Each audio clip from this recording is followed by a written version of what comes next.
అదే నేను ఇప్పుడే వీడియో బయట తీస్తున్నాను, నిన్ను కూడా లైన్లోనే పెట్టాను. ఇప్పుడు నువ్వు ఏ ఛానల్లో వర్క్ చేస్తున్నావు? తెలుగు వన్. ఏమండి, నేను అన్నీ ఆన్లైన్లోనే ఉన్నాను, నేను మంచిగా ఫామ్ హౌస్లో ఎంజాయ్ చేస్తున్నాను, చిల్ అవుతున్నాను. నా మీద ఈ ఫేక్ న్యూస్ వస్తుంది, ప్లీజ్ వేణు. నేను మళ్ళీ చేస్తాను. మన వాళ్ళు కంటిన్యూస్గా కాల్ చేస్తున్నారు, ఒక వీడియో బయట రిలీజ్ చేసేసి నీకుతో మాట్లాడతాను. ఓకే మా, థ్యాంక్ యూ. హాయ్ అండి, నేను ఎక్కడికి వెళ్ళలేదు, నేను హైదరాబాద్లోనే ఉన్నాను. సో ఒక ఫామ్ హౌస్లో ఎంజాయ్ చేస్తున్నాను, చిల్ అవుతున్నాను. సో నా మీద వచ్చే న్యూస్ ఫేక్ న్యూస్, అది అక్కడ మరి ఎవరున్నారో ఏమో నాకు తెలియదు. సో అది ఫేక్ న్యూస్ అండి, అవన్నీ నమ్మొద్దు. Okay, thank you. ఇది నా ఇల్లేగా, నేను మా ఇంట్లోనే ఉన్నాను, హైదరాబాద్లో ఉన్నాను. సో నేను విన్నాను పొద్దున్నుంచి, నాకు ఫోన్లు రావడం జరిగింది. నేను కూడా వీడియో క్లిప్ చూశాను. మన మీడియా మిత్రులు చాలామంది నన్ను అడిగి క్లారిఫై చేసుకున్నారు. వాళ్ళ దాంట్లో రాలేదు నాకు తెలిసి. చాలా ఇట్లా శ్రీకాంత్ ఇలా బెంగళూరులో రేవ్ పార్టీకి వెళ్ళాడు, హేమ వెళ్ళింది, ఈ టైప్లో ఏవో వచ్చినాయి. లేదా నాకు నవ్వు వచ్చింది. ఇంట్లో వాళ్ళంతా నవ్వుకున్నాం, ఇదేంటిది, మొన్న ఏమో విడాకులు ఇచ్చి పిచ్చేశారు నా భార్యతో, ఈరోజేమో రేవ్ పార్టీలకి వెళ్ళాడు అని వచ్చేసినాయి. కానీ ఒకటి, వాళ్ళు కొంచెం తొందరపడ్డంలో ఇది లేదనిపించింది. ఎందుకంటే వాడెవడో, అతను ఎవరో కానీ కొంచెం నాలాగా ఉన్నాడు. వాడు కొంచెం ఇలా కప్పుకొని, అది గెడ్డం ఉంది, బట్ ఇప్పుడు గెడ్డం నాకు లేదు అని, బట్ గెడ్డంతో నేను షాక్ అయ్యాను. ఇదేంటిది నాలాగా ఉన్నాడు ఏంటి అని నేనే షాక్ అయ్యాను.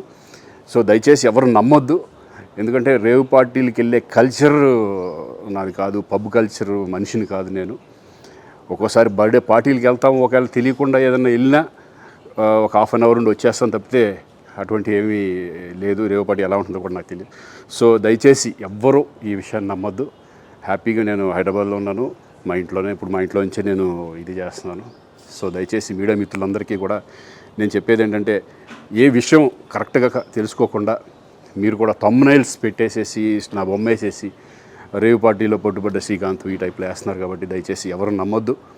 అది అతను అలాగా ఉన్నాడు అనే ఒక విషయంలో మీరు పొరపాటు పడి ఉంటారని నేను అనుకుంటున్నాను.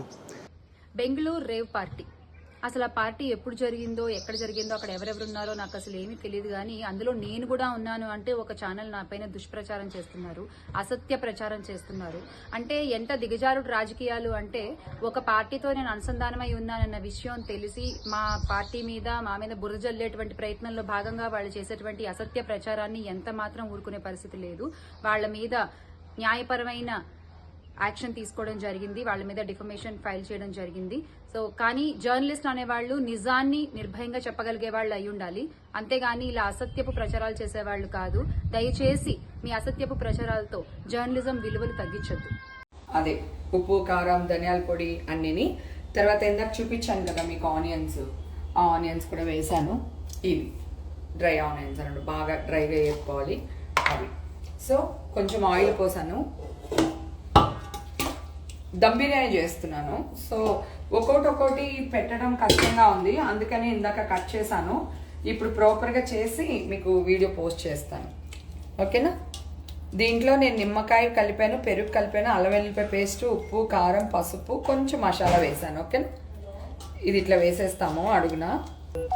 కొంచెం గీ, కొంచెం అల్లం వెల్లుల్లిపాయ పేస్ట్ వేయాలి దీంట్లో, ఓకేనా? వాటర్లో వేసేస్తే అన్నం 3/4 బాయిల్ అయితే చాలు, ఎక్కువ అవ్వట్లేదు. మళ్ళీ అవుతుంది కదా, అందుకన్నమాట. ఇది నిమ్మరసం. ఇది నిమ్మరసం చాలా తక్కువ మంది వేస్తారు, కానీ చాలా బాగుంటుంది, ఒకసారి ట్రై చేయండి నిమ్మకాయ రసం వేసి. ఓకే, ఇంతేనండి. దీన్ని ఇప్పుడు మూత పెట్టేసుకుని మనం మంచిగా దగ్గర పెట్టాను. ఇది దమ్ము పెట్టేసి ఒక 25 మినిట్స్ ఇట్లానే వదిలేయాలి.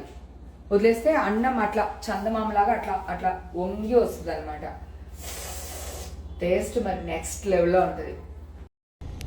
గులివింద గింజ తన వెనకున్న మచ్చ చూసుకోదు అన్నట్టుగా నిన్న బెంగళూరు రేవ్ పార్టీలో దొరికిన హేమక్క చాలా చాలా రకాలుగా ఇండస్ట్రీ వాళ్ళని ఎన్నో రకాలుగా, నేనే పెద్ద ముత్తైదువుని, అన్నిటికీ నేనే బాధ్యురాలిని, నేనే అందరినీ ఉద్ధరిస్తున్నాను, ప్రతి వాటిలో నేనే ఉన్నాను, ఆడవాళ్ళకి చాలా చాలా హెల్ప్ చేస్తున్నాను, ఇండస్ట్రీ వాళ్ళందరూ నా మీద ఆధారపడ్డారు, నేనే పెద్ద దిక్కుని, నేను మా అసోసియేషన్ ఎలక్షన్లో కానీ ఎక్కడ కానీ అన్నట్టుగా ఆవిడ ప్రవర్తించే తీరు చూస్తే నిజంగా బయట వాళ్ళు అమ్మో ఈవిడ పెద్ద నోరు మాట్లాడకూడదు అనుకునేవాడు. ఎవరిని వదలకుండా పిచ్చి పిచ్చిగా అందరినీ ఏదో విధంగా గొడవలు చేస్తున్న ఆమె చేసినవన్నీ మనం చూసాం. మా అసోసియేషన్లో ఆయన చేయి కొరికింది శివబాలాజీది. అంతకుముందు రాజేంద్ర ప్రసాద్ గారిని అడ్డగించింది. నా మీద కేసులు పెట్టానని చెప్పి పోలీస్ స్టేషన్స్కి వెళ్ళింది. నన్ను ఏదో ఫ్రెండ్స్తో సరదాగా పేకాడుకుంటే అది ఎవరో పట్టిస్తే అదేదో పెద్ద నేరంలాగా పేకాడావు, నువ్వు పేకాడావు, కరాటేకి వెళ్ళావు, నువ్వేం చేసావు అని మాట్లాడిన హేమక్క ఈరోజు నువ్వేం చేసావు? ఒక రేవ్ పార్టీలో డ్రగ్స్తో పాటు దొరికావు. నువ్వు ఈ శాంపిల్స్ వచ్చిన తర్వాత బెంగళూరు పోలీసులు నీకు ఖచ్చితంగా నీకేంటన్నది పనిష్మెంట్ ఇస్తారు. ఇక్కడైతే ఎలాగూ ఇంకా చాలా పనిష్మెంట్స్ తీసుకోవడానికి సిద్ధంగా ఉండు. ఎందుకంటే ఒక మనిషికి ఒక మాట అనే ముందు కర్మ రిటర్న్స్ అంటారు. ఎప్పుడైనా మనం చేసిందే మనకు తిరిగి వస్తుందని. కాబట్టి ఇక ముందైనా జాగ్రత్తగా నడుచుకో. దేవుడి దయ వల్ల నీకు ఆ డ్రగ్స్తో ఏ సంబంధం లేకుండా, నీకు ఏ శాంపిల్స్లో ఎటువంటి ఇది లేకుండా నువ్వు ఉండాలని నేను మరొక్కసారి దేవుని కోరుకుంటున్నాను. Good luck. ఇంకొకసారి ఎవరి మీద నోర్లు పారేసుకోకుండా ఆడవాళ్ళని అలాగా ఇలాగా అనకుండా ఉంటే బాగుంటుందని నేను కోరుకుంటూ, హేమకు అర్థమైంది ఇప్పటికైనా? Hi everyone, you know everything. ఒకటే అండి, I went for birthday party and I call him brother. Okay, అక్కడ బర్త్డే పార్టీ నడుస్తుంది, లోపల అందరు ఏం చేస్తున్నారు ఏంటి, I don't know anything. So please దయచేసి మీరు అందరూ నన్ను హెల్ప్ చేయండి. నేను ఒకటి ఆడపిల్ల అండి, ఇప్పుడే ఇండస్ట్రీకి వచ్చినానండి కష్టపడి. ప్లీజ్ హెల్ప్ చేయండి నాకు. Thank you. అండ్ నేను లింక్ పెడుతున్నానండి, ప్లీజ్ చూడండి. థ్యాంక్ యూ అండి.